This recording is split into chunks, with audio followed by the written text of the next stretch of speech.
You reek of a corruption familiar to me. Then we are the same. We're both dangerous. With the drop of the shadowy husks, I think it's finally time to go back to the main antagonistic entity of Genshin Impact's mysterious world, the Abyss. The Abyss is actually a concept that has been defined multiple times in Genshin Impact. Characters like Diluc use the word Abyss to refer to the Abyss Order, while some characters refer to the Dark World and otherworldly entities that also coincide with the Abyss's existence. An example of this was Lumine using the word Abyss not to refer to the Order itself, but to refer to the people of Khaenri'ah as monsters. I just want to dive into the many different kinds of corruptions and mind breaks that we've encountered and just cover the lore in general. If you like this kind of content, please consider subscribing. But nevertheless, let's begin. So what even is the Abyss, and why is it different from the Abyss Order? The Abyss is the mysterious otherworldly force that plagues Teyvat's world. It's described as a dark energy that is able to corrupt a person mentally, physically, and psychologically. The Abyss in some accounts is even considered a physical world, such as the Spiral Abyss being named as such, Tartaglia seemingly falling into the Abyss as a child, and the Bloodstained Knight losing himself while traversing the dark world of the Abyss. The use of the word Abyss is difficult to actually say as the physical manifestation of darkness, since most of the time, it's used to refer to the Abyss Order, but it's still a valid correlation. When talking about the Abyss, it's a good idea to think of not only the Abyss Order, but also the different kinds of creatures that aren't necessarily pledging their loyalty to the Order. What I'm interested in today's video is instead the Abyss Corruption. I will be investigating what is Abyssal Corruption and what are the varying degrees of change a person can go through when they're corrupted. Abyssal energy is essentially the dark energy of Teyvat's universe. Abyss energy is antithetical to celestial magic, basically a yin and yang situation. The main target of the Abyss when corrupting a person seems to be ambition. This theme of preying on the victim's desires and ambitions seems to be constant throughout other corruptions. When the Abyss targeted Andreas, the Herald was coercing him with promises of greatness to lull the mind into a sense of delusion. Tartaglia's ambition for battle also amplified upon leaving the Abyss. But one of the biggest sinners of abyssal corruption was a person by the name of Gold, or better known to us as Rhine-Daughter, the creator of Albedo and Durin. According to the breeze amidst the forest, the alchemist Gold was corrupted by their own greed and ambition, and created an army of shadowy monsters with their uncanny powers. I wonder why delusions, visions, and now corruption seem to target ambition a lot. I don't know, maybe it's just a happy coincidence.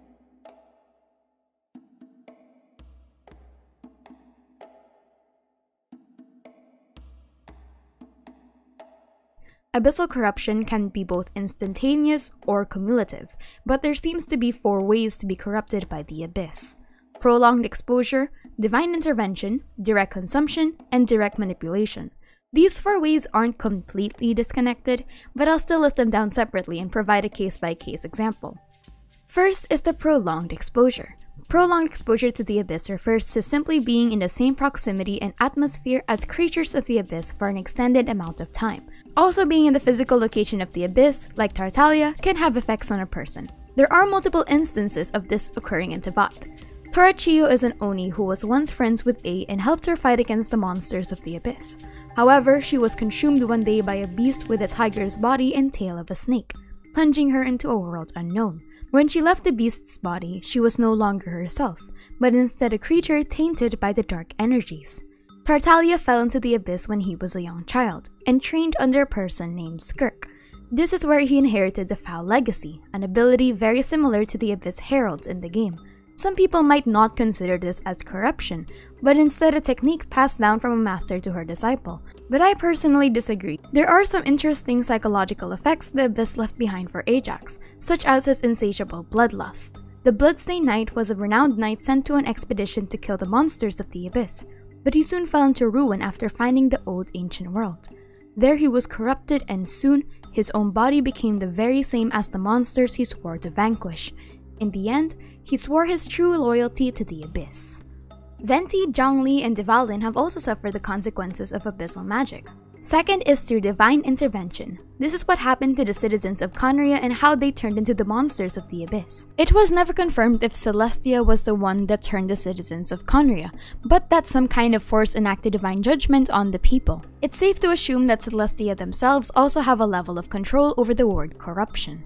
Third is by direct consumption. Consuming anything with abyssal energy or letting it seep through via an object or something else can cause you to become corrupted. In 1.2, we are met with the cursed sword Festering Desire that holds the remnants of Durin. We also see that the sword's presence was able to revive an old leyline flower. Fourth is through manipulation of other creatures also in the Abyss. The Abyss Order seems to be able to corrupt other creatures by using their own magic, which is something that happened not only to Dvalin but also to Andreas in 1.4. In the Archon quest, we see him being held down by abyssal chains as the Abyss Herald is speaking to him. When a character becomes corrupted, they exhibit signs of gradual change in their personality. Some changes are straight up monsters, while others still retain a form of intelligence. There does seem to be different kinds of corruption that we see in the game. First is the monster transformation. Exposure to the Abyss is able to destroy a person's mental state by either heightening their more violent attributes or completely turning them into mindless monsters. This change doesn't care about what kind of personality you have and can turn even the kindest of beings against each other. A great example of this was Durin, the dragon that terrorized Mondstadt 500 years ago and the creature under Dragonspine. While he came down in history as a monster, he was once a more benevolent entity. Upon reading the lore of the Festering Desire and the Dragonspine Spear, Durin wasn't a mindless dragon birthed from the Abyss. You instead see a wistful child talking to his mother, thanking her for creating him and telling her about the wonderful songs he heard from a distant land. Even in his final moments of being slain by Dvalin and Barbados, he calls out to the Animo Archon and says that perhaps in another life, he would have been considered the friend of the gods. It didn't matter that the dragon was a kind soul. The dark venom in his veins still broke through and made him go berserk. This also seems to be the case with Tora Chio. The next one are physical mutation and enhanced elemental control. Creatures that have been tainted by the Abyss tend to take on a more mutated form. The monsters of Conria, the Rift Hounds, and even the Shadowy Husks all seem to cater to the jagged and sharp design choices for their monstrous form, and even Tartaglia follows suit with his foul legacy. La Senora's moth boss form could also be caused by the mutation of her fighting the Abyss for so long, since in her lore, people grew to eventually fear her. While she did manipulate her body through pyromancy, it's unclear whether pyromancy would have made her grow this size and look this way. Your guess is as good as mine. However, it seems that abyssal corruption can still be masked and hidden, as seen in Enkanomiya when an Abyss Lector disguised himself to be human. Does that mean that everyone could just be an Abyss Mage? That one theory about Kaya being an Abyss Mage doesn't seem so cracked now, huh? Last but not the least is the psychological degradation. This one is the long con of being exposed to the Abyss. If a person is able to withstand the other effects, there's no guarantee that they're still safe from the psychological manipulation. Abyssal manipulation of a person's psyche is different from the monster transformation I talked about. This is the slow descent into madness, the calling of the void, and the light fading from a person's eyes as they give in to their delusions. Instead of a pure transformation into a blood-hungry monster, this can translate into something more personal. The fastest way we currently know this happened to a person was Tartaglia, who, while retains the usual characteristics of a human upon leaving the Abyss, changed drastically from who he once was. He became more battle-hungry and was a troublemaker. You could also see the light in his eyes fade and the sudden urge to become stronger becoming ever so present. It took a total of 3 Teyvatian days for this change to settle in, but those 3 days were 3 months in the Abyss. Characters like Enjo that don't seem to be completely affected on the surface by the abyssal corruption can be quite misleading. But the scary thing about this psychological shift is that it's easy to fake. If I had to guess, maybe even characters harboring corruption in their body suffer from the psychological degradation first before showing any signs of physical change. Corruption in Genshin Impact doesn't just stay with the otherworldly energies of the Abyss. There are other things that can corrupt a person that haven't been confirmed to tie in with the Abyss, but instead are hinted as just other mystical dark forces. The delusions, for example, aren't connected to the Abyss as far as we know, but are instead the residue of dead gods, which is why we have Kulei's Black Fire Serpent and the Tatarigami. Those were never confirmed to be part of the otherworldly Abyss manipulation as far as we know. But I'm willing to bet that Xiao's karma works the same way as whatever is happening with Kulei. Yes, Xiao's doesn't come from a delusion, but his character story also hints that he was fighting the anger and revenge of the dead gods, which is why their karma weighed heavy on not only himself, but the other yakshas. The mention of dead gods can be the same as a Tatarigami or the Archon residue. So it seems that exposure to dead gods or just unclean celestial energy in general can inhibit the same effects as abyssal corruption. Miasma is also difficult to pinpoint. Miasma was introduced to us in Inazuma by the Sakura cleansing tree, and was the dark will that took the Kitsune Saigu. That one wasn't also confirmed to be solely from the Abyss, but it does share a lot of resemblances. For example, the dark will that took the Kitsune Saigu happened around the time of the Cataclysm. It's unknown if the source of the miasma itself is just the dark energy of the Abyss given another name. Now this is where we go into the theorizing territory, and I try to piece together some things.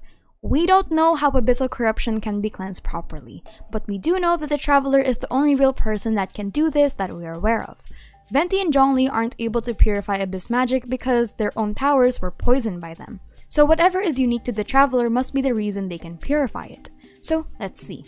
In the game, we see two instances of purification from abyssal magic.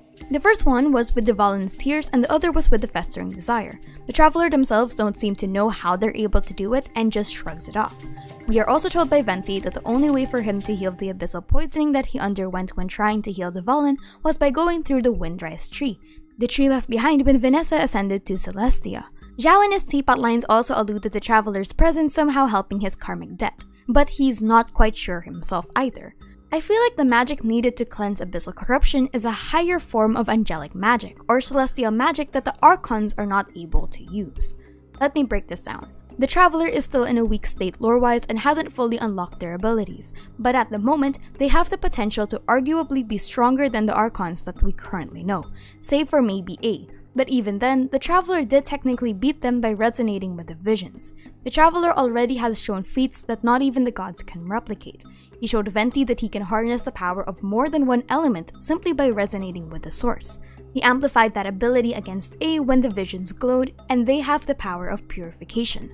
Therefore, it's possible that the Traveler is a creature even higher than the Archons, almost at the same caliber as the gods of Celestia.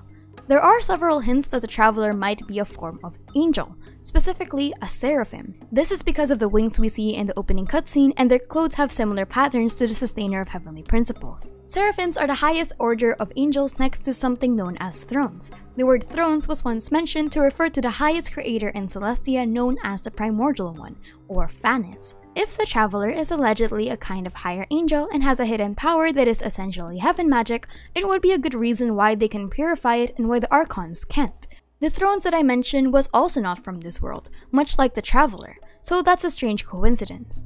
But if we are able to crack down on why the Traveler is able to purify abyssal corruption, then we'll be able to save characters that have already been tainted. If we somehow find a way to amplify that power to a godlike extent like how we fought A, then a strong enough Traveler might be able to save the monsters of the Abyss, both current and future. But yes, that's all for this one.